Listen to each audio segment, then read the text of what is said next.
अपने मवेशियों को घर के अंदर ले लीजिए, बच्चों को भी ले लीजिए, सचेत रहिए।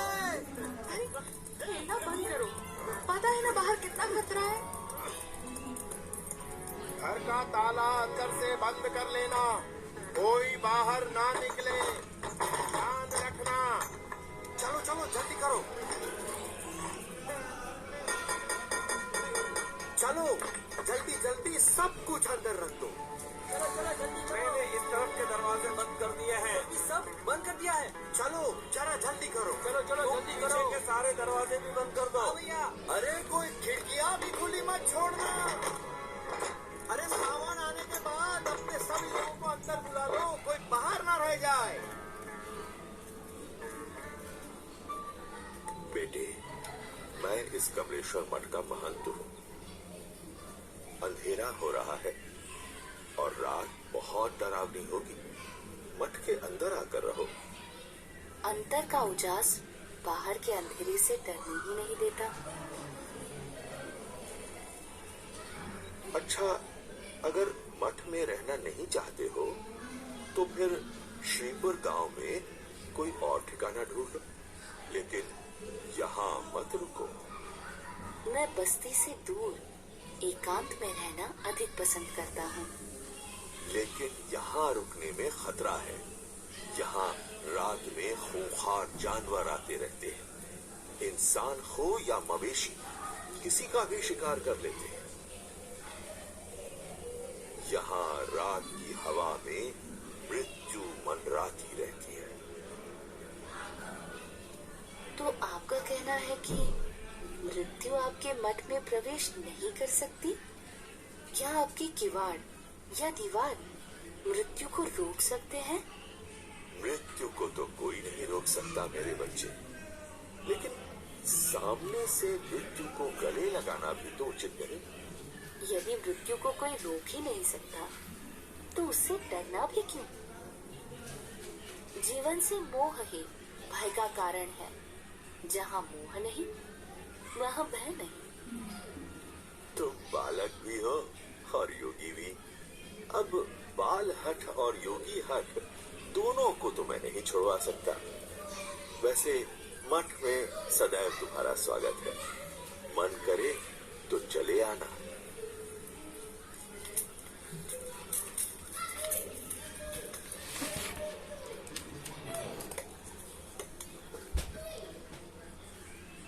मुझे भय है, अगर कोई जंगली जानवर आ गया तो इसकी मौत निश्चित है।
क्या देख रहा हूं?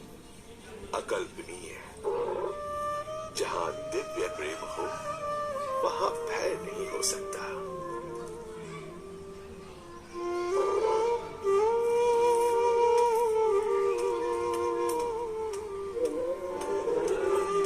स्वामी, स्वामी रुक जाइए।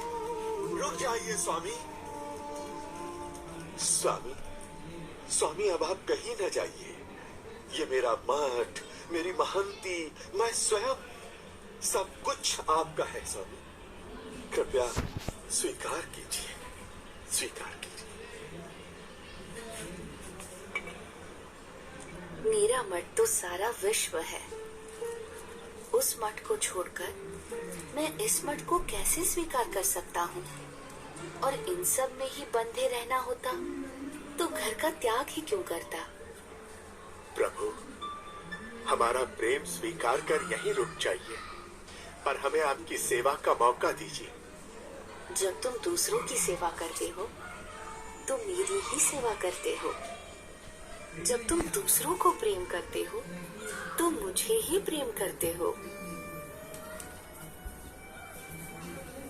हर एक जीव में बसे परमात्मा के स्वरूप का आदर करना और उस आदर से हर एक को समान भाव से अपनाकर कल्याण के मार्ग पर प्रेरित करना, वो नीलकंठ वर्णी की अनूठी शैली थी। नीलकंठ वर्णी किसी भी प्रकार के भय से मुक्त थे और दिव्य प्रेम से युक्त थे, और इसीलिए कोई भी मुमुक्षु जीव बड़ी सहजता से नीलकंठ वर्णी से जुड़ जाता था।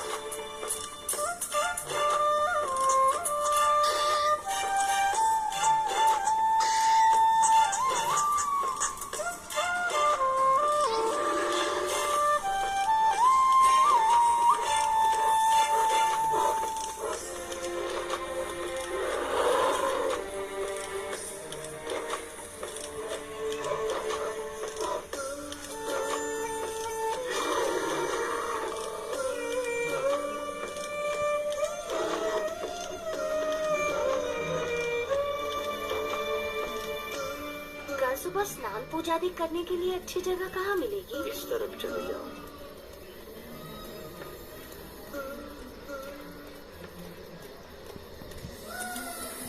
गंगे च यमुने चैव गोदावरी सरस्वती स्नानं करोमि ते जलैः। अन्नं चतुर्विधं स्वादु भोज्यं समर्पयामि।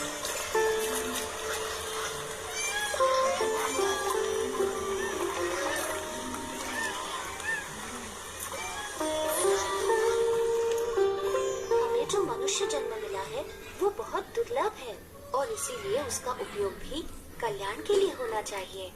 संसार सिंधु करन को नैया, भक्ति हरि की करने भैया। संसार सिंधु करन को नैया, भक्ति हरि की करने भैया। अंत समय हरि मुक्ति दिलावै, बिनु हरि के कछु काम न आवै। अंत समय हरि मुक्ति दिलावै, बिनु हरि के कछु काम न आवै। अंत समय हरि मुक्ति दिलावै, बिनु हरि के कछु काम।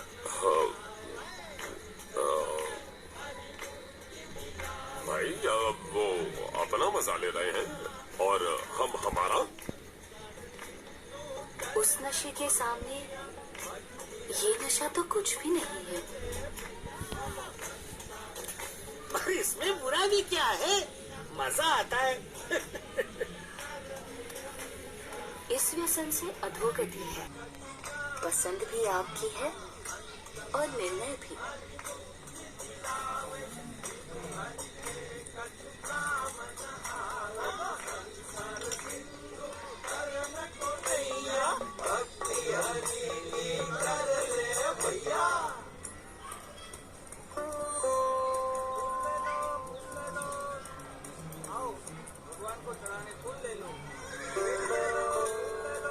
आप यहाँ पहली बार आए हैं? हाँ, तो मेरे साथ चलिए, मैं आपको गुप्त काशी के मंदिरों के दर्शन करवाता हूँ। चलो। ये गुप्त काशी का मणिकर्णिक कुंड है। यहाँ एक गौमुख से गंगा जी का पानी आता है और दूसरे गौमुख से यमुना जी का। अच्छा, गंगा यमुना का संगम है यहाँ।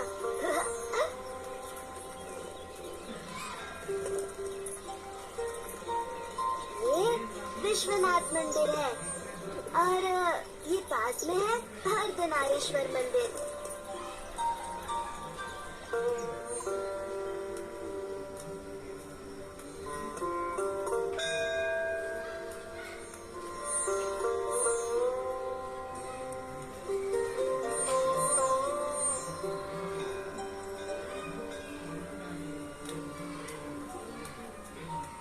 अब आप कहाँ जाओगे? गुप्त प्रयाग और त्रियोगी नारायण से होते हुए गौरी कुंड और वहां से केदारनाथ। इतना दूर?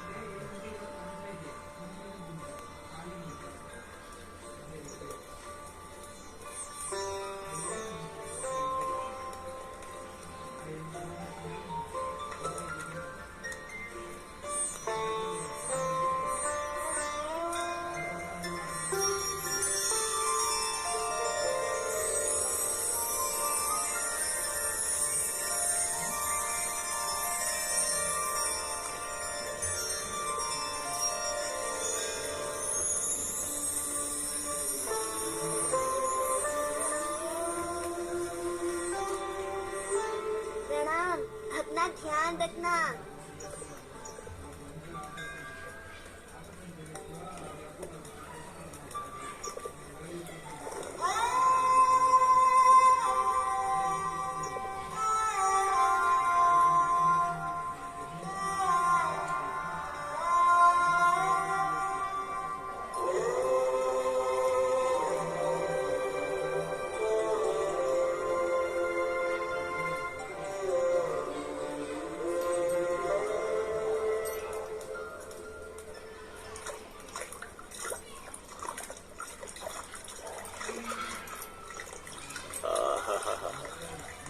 ये गौरी कुंड भी ऊपर वाले का चमत्कार है।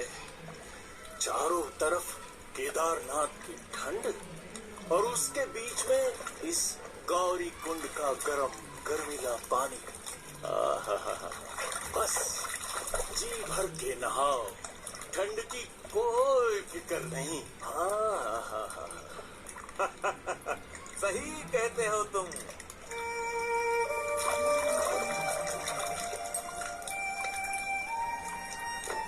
गौरी कुंड से नीलकंठ वर्णी केदारनाथ की ओर चल पड़े।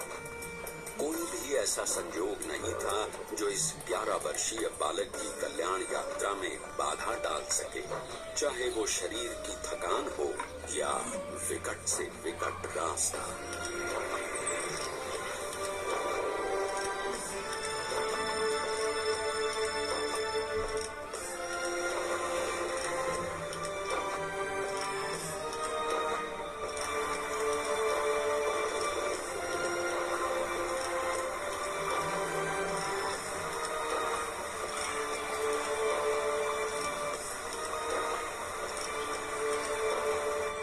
नवाटवी में साधु की संगत हरि पद प्राप्त करावे।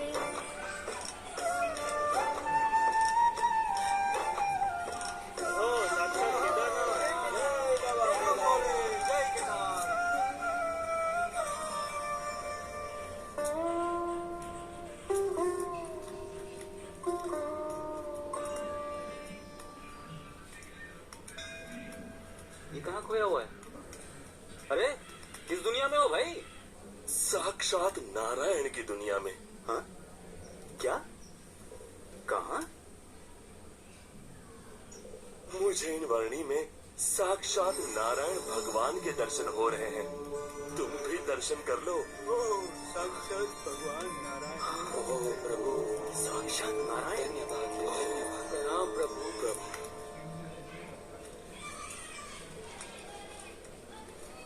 मान लो कि तुम यहाँ केदारनाथ में, ये रहा केदारनाथ और तुम्हें जाना है यहाँ बद्रीनाथ में। हाँ, ये रहा बद्रीनाथ। अब सवाल ये है कि भाई जाओगे कैसे?